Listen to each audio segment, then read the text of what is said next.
इनका जो inner product है पोजीशन कंट्रा और पोजीशन को का, तो आपके पास ये एक इक्वेशन बनती है जिसे इंटरवल करते हैं, और अगर इसे आप ड्रॉ करें तो आपके पास क्या आएगा, लाइट कोन। जो लाइट कोन है वो बेसिकली इसी इक्वेशन को ड्रॉ करना है, पोजीशंस को देखना है इन 4D। और लाइट कोन में फिर आपको पता है कि मैनिफेस्टेशन ऑफ कैजुअलिटी है, space like interval, light like interval, time like interval आप उसमें एक्सप्लेन कर सकते हैं। ओके, नेक्स्ट अब आपको चाहिए वेलोसिटी फॉर वेक्टर्स। तो डेरिवेशन आप कर सकते हैं, सिंपल क्या करें, वो पोजीशन फॉर जो वेक्टर है उसका टाइम डेरिवेटिव ले लें, क्योंकि आपको पता है rate of change of velocity, rate of change of displacement is equal to velocity. तो जब आप करेंगे तो आपके पास चार कंपोनेंट रेडी बताएंगे, एक बी एक्स, एक बी वाई और एक बी जी और एक बी टी, जिसे वी नॉट भी कह सकते हैं, और वो गैमा सी के बराबर है। और यही चीज ज्यादा पूछी जा सकती है पेपर में कि जो फोर वेक्टर है वेलोसिटी का, उसमें टाइम कंपोनेंट की क्या वैल्यू है, सी है, गैमा सी है, सी ओवर गैमा है, गैमा स्केयर सी है। और याद रखना देख कितना आसान है, V naught is basically speed. तो गैमा बेसिकली जिस तरह टाइम डायलेशन में और मैस वेरिएंस में गैमा से हम मल्टीप्लाई करते हैं प्रॉपर टाइम और प्रॉपर मैस को, यहाँ पे हमने स्पीड ऑफ लाइट को गैमा से मल्टीप्लाई किया हुआ है बस।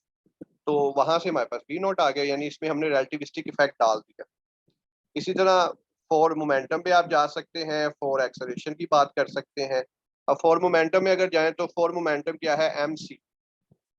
अब आपको पता है क्या होता है, एम वी होता है, और वी की जगह सी आ रहा है तो एम सी हो जाएगा। तो जो टाइम कंपोनेंट पार्ट है फोर वेक्टर का वो इतना मुश्किल नहीं याद रखना, वो डायरेक्टली भी याद रखा जा सकता है। यहाँ पे एक मैस का फॉर्मूला ये लिखा हुआ है, तो इसमें ये आपका रेस्ट मैस है एम नोट, और ये आपका एक मैस है जो कि आप ऐसे मालूम कर रहे होते हैं। फोर फोर्स, फोर फोर्स का क्या है, D M over D T C gamma. और अगर इसको अगर आप चेक करें, अगर मैं for the time of just understanding में इस सी को अंदर ले जाऊं, तो एम इंटू सी क्या होता है, मैस इंटू वेलोसिटी मोमेंटम होता है। तो F is equal to D P by D T, और साथ में गैमा फैक्टर बाहर आ गया। तो क्या यही तारीफ नहीं है यानी रिलेटिविस्टिक फोर्स की, तो यही है, और इसी जैसा मिलती है इधर भी है। लेकिन ये क्या है, ये टाइम कंपोनेंट होगा, ये स्केलर होगा, ये वेक्टर होगा। अच्छा, अगर फोर्स फोर वेक्टर को वेलोसिटी फोर वेक्टर से मल्टीप्लाई कर दूं, हमें डेरिवेशन में जाने की जरूरत नहीं है, तो मेरे पास एक रिलेशन ये बनता है जिसको भी मैं आगे लेके जाता हूँ, जो कि basically Einstein maths energy equation है असल। जो हम पढ़ते हैं is equal to M C square, वो उसकी सिंप्लीफाइड फॉर्म है। जो फुल फॉर्म ऑफ इक्वेशन है वो है E square is equal to C square P square plus M square M naught square C four. जो हम पढ़ते हैं उसमें क्या होता है, हम उसमें मोमेंटम जो है वो जीरो ले लेते हैं फॉर सर्टन केस, तो स्क्वायर रूट ले लेंगे तो is equal to M C square बन जाएगा। तो यहाँ पे बेसिकली एक इंपॉर्टेंट क्वेश्चन हम आंसर कर सकते हैं कि फोटॉन्स जो हैं जिनका मैस जीरो होता है, उनके पास मोमेंटम कहाँ से आता है, क्योंकि अगर तो मैस जीरो है एनर्जी कहाँ से आती है, नहीं ये टर्म जीरो हो गई। तो ये तो टर्म जीरो नहीं है ना, मोमेंटम तो उसका है। तो ये मोमेंटम और स्पीड ऑफ लाइट से मूव कर रहा है। तो ये basically massless particle just like photon, उनके लिए एनर्जी इसके बराबर है, जिसको अगर आप अंडर रूट लें तो ये बन जाएगा पी सी नॉट पर continental but momentum into speed of light. और वहां से आप मजीद कुछ फॉर्मूलाज कंपेयर कर सकते हैं। तो ये इंटरव्यू में क्वेश्चन पूछा जा सकता है कि मैस फोटोन का जीरो होता है, फोटोन इज अ मैसलेस पार्टिकल, उसके पास एनर्जी फिर कहाँ से आती है। हमारी सोलर पैनल जो है वो उसी एनर्जी पे काम करते हैं। फोटोन उसको स्ट्राइक करता है और वो एनर्जी शिफ्ट करता है, ट्रांसफर करता है, और हमारा करंट फ्लो करता है, और हम उसे रीयूजेबल करते हैं अपने घरों में। तो बेसिकली जो equation E is equal to M C square नहीं है, इक्वेशन है E square is equal to P square C square plus M naught square C four. Math जी का जीरो है, वो टर्म जीरो कर दें, बाकी बच जाएगा पी सी। तो मोमेंटम तो उसके पास है, और उस मोमेंटम की वजह से हमारे पास एनर्जी है। Okay, so there is a comparison between special and, अभी तक जो हमने किया that was all about special relativity. Special relativity में हम इनर्शियल फ्रेम की बात कर रहे होते हैं, जनरल रिलेटिविटी में non inertial. Inertial non inertial हम फर्स्ट ईयर में पढ़ चुके हैं कि अगर न्यूटन फर्स्ट लॉ अप्लाई हो रहा है तो that's inertial, otherwise non inertial. Deal with speed of light, उसमें हम ग्रेविटी को डील करते हैं। पास्टुलेट्स जो हमने अभी पढ़े कि लॉज ऑफ फिजिक्स जो है वो सेम रहेंगे और स्पीड ऑफ लाइट वैक्यूम में सेम रहेगी। इफेक्ट क्या है, टाइम डायलेशन है, लेंथ कॉन्ट्रैक्शन है, मास वेरिएंस है, प्रिंसिपल ऑफ साइमल्टेनिटी है। जबकि उसमें क्या है कि ग्रेविटी जो है वो लाइट को बेंड करती है और ग्रेविटेशनल सेंटर्स के नजदीक जो है वो क्लॉक स्लो मूव करते हैं। रिलेटिविटी में क्या था, मूविंग क्लॉक्स रन स्लो। जबकि जनरल रिलेटिविटी में क्या होगा कि कोई ऑब्जेक्ट अगर इंटेंस ग्रेविटी के पास से गुजरा, for example a black whole, तो उसका जो क्लॉक है वो स्लो हो जाएगा, जो टाइम है वो वहां पे डायलेट होना शुरू हो जाएगा। तो इसी को मैं, जो इसका ये पॉइंट था कि ग्रेविटी कैन बेंड लाइट, इसको डिस्कस करने के लिए मैं टर्म यूज करता हूँ जुडेसिक। अगेन इसकी हम डेप्थ में नहीं जाएंगे, there is a geodesic equation and the derivation for that. लेकिन फिलहाल जो आपके लिए जरूरी है पीपीएससी के लिहाज से वो, और बड़े आसान अल्फाज में आप समझ सकते हैं। अगर हम बात करें आम यूक्लिडियन स्पेस की, जिसे 3 डिमेंशन कहते हैं, तो हम क्या कहते हैं, shortest distance between 2 points the straight line. 2 points अगर आपने सीधा रास्ता देखना है तो ए से बी की तरफ अगर आप जो सबसे सीधी लाइन में जाएंगे वो छोटा तरीन फासला है। अब मैं कहता हूँ कि आप एक सेब लें और उस सेब के ऊपर आपने एक पॉइंट से दूसरे पॉइंट तक जाना है। अब सेब के अंदर से गुजर के तो नहीं जा सकते, तो you need to go from the curve path. तो वो फिर जो कर्व पाथ के ऊपर छोटा फासला होगा वो सीधी लाइन नहीं होगी, there has to be some geometry to determine that shortest path. So the simplest definition for geodesic is the shortest path between 2 points on a curved surface is called geodesic. So shortest path जो आपका इक्विलिडियन space में उसे हम displacement कहते हैं, और वही काम अगर आप करेंगे कर्व स्पेस में उसे हम जियोडेसिक कहेंगे। और इधर क्यों पढ़ रहे हैं, क्योंकि हमारी जो स्पेस टाइम है उसे हम कर्व लेते हैं कि उसके ऊपर जब मास आएगा वो उसको कर्व करेगा, जो कि ग्रेविटी की वजह बनेगी, और इर्द गिर्द के ऑब्जेक्ट जो है उसकी तरफ बेंड करेंगे, और वो जो शॉर्टेस्ट पाथ है उस पर लाइट मूव करेगी। तो इसी वजह से लाइट सीधे पाथ में मूव नहीं करती। अगर कोई ऑब्जेक्ट हैवी आ जाए तो वो क्या करती है कि साइड से मूव हो जाती है। क्यों? क्योंकि वहां पे कर्व मौजूद होती है और उस कर्व के लिए शॉर्टेस्ट पाथ सीधी लाइन नहीं है बल्कि एक जुडेसिक पाथ। तो सिर्फ ये आपके लिए जरूरी है जुडेसिक के बारे में समझ। Okay, general theory of relativity में रहते हुए ही, जैसे कि यहाँ पे हमने जिक्र किया कि mass and energy are related to each other, gravity can bend light. तो मास का बड़ा रोल है जनरल थ्योरी ऑफ रिलेटिविटी में। तो कंसेप्ट ऑफ मास 3 तरह के बेसिकली हैं जो कि हम जनरल थ्योरी ऑफ रिलेटिविटी के लिए लेते हैं। सबसे पहला है inertial mass. Inertial mass F is equal to M में न्यूटन ने कहा कि जो इनर्शिया है वो मास इनर्शिया के तौर पे काम करता है, इसको एम आई कहते हैं। पैसिव ग्रेविटेशनल मास जो कि हम न्यूटोनियन थ्योरी से लेते हैं ग्रेविटी के लिए, इसमें हम F is equal to minus M del phi के तौर पे यूज कर रहे हैं। डेल फाई पोटेंशियल है, तो इसमें आपके पास जो एम है वो एम पी के तौर पे यूज होगा। तीसरी जो है वो है एक्टिव ग्रेविटेशनल मास, जो कि ग्रेविटेशनल फील्ड से पैदा होता है। तो अगर हम पूरी फिजिक्स में देखें तो 3 तरह के मैसेज को हम डील कर रहे होते हैं। एक इनर्शियल मैस है जो कि हम न्यूटन फर्स्ट लॉ से डिस्क्राइब करते हैं। पैसिव ग्रेविटेशनल मैस है जो कि हम न्यूटन की ग्रेविटेशन लॉ से करते हैं। और एक्टिव ग्रेविटेशनल मैस जो कि ग्रेविटेशनल फील्ड के लिए करते हैं। तो क्वेश्चन ये आता है कि जनरल रिलेटिविटी में हमने कौन सा मैथ देखना है, सबसे पहला मेन क्वेश्चन आता है। लेकिन हमारे लिए आसानी ये बन जाती है कि equivalence of message, principle of equivalence जो है पास्टुलेट है, उसमें लंबी चौड़ी डेरिवेशन करके आप ये चीज साबित करते हैं, ये तीनों चीजें बराबर हैं। मतलब M I is equal to M P is equal to M ए।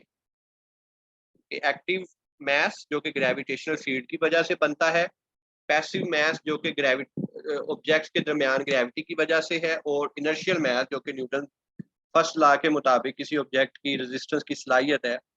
वो जब हम जनरल रिलेटिविटी की बात करेंगे तो तीनों एक जैसा ही बिहेव कर रहे होंगे। इसका प्रूफ है जो आप देख सकते हैं, लेकिन यहाँ पे फॉर सेक ऑफ सिंपलिसिटी आपको सिर्फ इतना पता होना चाहिए कि जनरल रिलेटिविटी में मैसेस तीनों जो है, पहले तो बात 3 मैस है और तीनों मैस जो है वो इक्वल है। ओके, तो this conclude a bit of our general relativity. Special relativity में हमने लॉरेंस ट्रांसफॉर्मेशन पढ़ी, उसके साथ हमने 4 वेक्टर्स को देखा, लेंथ कॉन्ट्रैक्शन टाइम डिलेशन के फॉर्मूलाज को देखा, दैट्स इट। फिर हम आगे जनरल रिलेटिविटी पे, जनरल रिलेटिविटी में हमसे मैथ्स का डिस्कस किया और ड्यूडेसी का डिस्कस किया। अब हम जा रहे हैं कॉस्मोलॉजी की तरफ। तो जिस तरह हमने इसमें से भी थोड़ा सा बिल्कुल इंपॉर्टेंट चीज़ें ली हैं, इसमें से भी हम इंपॉर्टेंट चीज़ें लेते हैं। जो सबसे पहली इंपॉर्टेंट पॉइंट है जो आपको समझना चाहिए, that's is Hubble law. Hubble law क्या है कि हम इस चीज़ को ऑब्जर्व करते हैं कि जो यूनिवर्स है वो एक्सपैंड कर रही है, और एक्सपेंशन का फॉर्मूला है कि speed proportional to distance, d is proportional to d। और इसको अगर आप प्रोपोर्शनलिटी कांस्टेंट लिखते हैं तो सारी बात है हब्बल ने अपने नाम का कांस्टेंट रखा होगा, तो v is equal to hd। so this is a simple formula for Hubble law. Hubble law से हम क्या करते हैं, बेसिकली हम ये देखते हैं कि दरअसल जो स्पेस एक्सपैंड कर रही है, और क्योंकि गैलेक्सीज उसके अंदर जुड़ी हुई हैं मेन पॉइंट्स पे, तो वो खुद वो भी दूर दूर हो रही हैं, लेकिन गैलेक्सी एक्सपैंड नहीं कर रही। जैसे कि मिल्की वे गैलेक्सी है वो वहीं पे स्टक है, लेकिन स्पेस एक्सपैंड कर रही है, तो हमारा दूसरी गैलेक्सी से फासला बढ़ है, तो इस वजह से हम कहते हैं कि यूनिवर्स एक्सपैंड कर रही है। इसी रूल को ज़हन में रखते हुए हम क्या कर सकते हैं, यूनिवर्स की एज प्रेडिक्ट कर सकते हैं। तो time is equal to distance of velocity, simple formula. अभी हमने एक फॉर्मूला पढ़ा, velocity is proportional to distance, जिसमें हब्बल कांस्टेंट आ जाएगा। तो डिस्टेंस ओवर वेलोसिटी अगर आपको चाहिए तो इस फॉर्मूले में आप क्या करेंगे, डिस्टेंस यहीं पे रखेंगे, वेलोसिटी उधर चला जाएगा और हब्बल कांस्टेंट उधर चला जाएगा, तो ये बन जाएगा 1/h, जिसको अगर आप इसमें दर्ज करेंगे तो that almost become 14 billion years. इस फॉर्मूले के मुताबिक हब्बल लॉ को अगर सही समझा जाए तो हमारी यूनिवर्स की उम्र 14 बिलियन साल है। Okay, cosmological principle last time PPSC के पेपर में आया हुआ था, तो उसमें सिर्फ मेन यही चीज़ ध्यान में रखने की है कि हमारी यूनिवर्स क्योंकि बहुत एक्सपैंड की हुई है और बहुत सारी चीज़ें एक जैसी हैं, तो हम क्या कहते हैं कि अगर यूनिवर्स को हम देखें तो हमें होमोजेनिटी नज़र आती है, कि लार्ज स्केल पे हमें सेम फिजिकल प्रॉपर्टी नज़र आ रही होती है। मिसाल के तौर पर मैस है, डेंसिटी है, आइसोट्रोपिक नज़र आ रहा होता है। लोकल यूनिवर्स तमाम एंगल सेम डायरेक्शन में ऐसे, यानी जैसे आप समुद्र के दरमियान खड़े हैं, रात का टाइम है, और अगर आप इर्द गिर्द देखें तो आपको सिवाय पानी के कुछ नजर नहीं आएगा। तो फिर हम क्या कहते हैं कि आपको होमोजेनिटी है, आइसोट्रोपी है, यूनिवर्सैलिटी है। तो ये इस तरह की प्रिंसिपल के बारे में पूछा गया था, और उसका आंसर था कॉस्मोलॉजिकल प्रिंसिपल। ओके, कॉस्मोलॉजी के अंदर रहते हुए एक इंपॉर्टेंट टर्म है that is known as dark matter. तो डार्क मैटर क्या है कि जब हम यूनिवर्स को स्टडी करते हैं, विजिबल मैटर्स को, जैसे कि बैरियंस हैं हमारे पास, न्यूट्रिनोज, प्रोटॉन्स, ज्यादातर हमारे पास बैरियोनिक मैस है, उनको अगर सम अप करें तो हमारे पास उतना मैस नहीं बनता जितना कि होना चाहिए। तो बाकी कहाँ है, लेकिन है तो जरूर, यूनिवर्स चल रही है, लेकिन है कहाँ? तो क्योंकि वो हमारे पास वाजिया नहीं है। ग्रेविटेशनल लेंसिंग एक टेक्निक है, यही टेक्निक है कि अगर आप रोशनी को देखें किसी ऑब्जेक्ट के पीछे से, तो बाय डेफिनेशन तो आपको नज़र नहीं आनी चाहिए, लेकिन वो बेंड होके आपके पास आ जाएगी। तो वो जो बेंडिंग है एक ऑब्जेक्ट की वजह से जितनी होनी चाहिए वो उससे ज़्यादा होती है। मिसाल के तौर पर अगर जितना विजिबल मैटर उस जगह पे मौजूद है उसकी वजह से बेंडिंग 10 डिग्री होनी चाहिए, लेकिन वो 40 डिग्री हो रही है, तो इसका मतलब है कि वहाँ पे कुछ और भी मैटर मौजूद है जो नज़र नहीं आ रहा, लेकिन वो उस ग्रेविटेशनल लेंसिंग को इफेक्ट दे रहा है, वो एंगल बढ़ा रहा है। तो मैस इज देयर, वो कितना है डार्क मैटर है हमें नहीं पता। तो उसके लिए फिर लोगों ने थ्योरीज बनाई हुई हैं, 2 थ्योरीज हैं, एक है मैचो थ्योरी और एक है बीम थ्योरी। अगर मैचो थ्योरी के मुताबिक फ्यूचर में हमारे पास डार्क मैटर डिस्कवर होता है, तो it's about massive compact hello objects, for example black hole, neutron star, white dwarfs. और अगर विम्प है तो विम्प वो पार्टिकल होंगे जो कि वीकली इंटरेक्ट करते हैं बड़े पार्टिकल। तो ये 2 कैंडिडेट्स हैं, यानी इसे कह सकते हैं थ्योरेटिकल पार्टिकल। जैसे हमारे पास फोटॉन्स, फनॉन्स हैं, ये मैचो एक पार्टिकल है, विम्प एक पार्टिकल है, लेकिन हमें नहीं पता बाय, क्योंकि हमने अभी तक डिस्कवर नहीं किया कि वो कौन सा है। तो इनमें से कोई एक होगा जब भी डिस्कवर हुआ, तो उसका नाम फिर माचो होगा या विम्प होगा, या दोनों हो सकते हैं, who knows. Okay, then the last thing is a life cycle of a star, क्योंकि ब्लैक होल हम इसके बारे में थोड़ा सा पढ़ते हैं, तो ब्लैक होल बनता कैसे है। तो अगर आपके पास एक स्टेलर नेबुला है और उससे दो तरह के स्टार बन सकते हैं, एक एवरेज एक मैसिव। अगर लकीली मैसिव स्टार बनता है तो after some time fuel consumption के बाद वो रेड सुपर जायंट में कन्वर्ट होगा, उसके बाद सुपरनोवा में, और फिर वो या तो न्यूट्रॉन स्टार बनेगा जब उसके पास फ्यूल खत्म हो जाएगा, या वो ब्लैक होल बन सकता है। तो this is how a stellar nebula reaches a black hole. इसी तरह जो दूसरा पार्ट है वो आपको वाइट ड्वार्फ लेके जाएगा जब आपका फ्यूल जो है कंज्यूम हो जाएगा सारा स्टार का।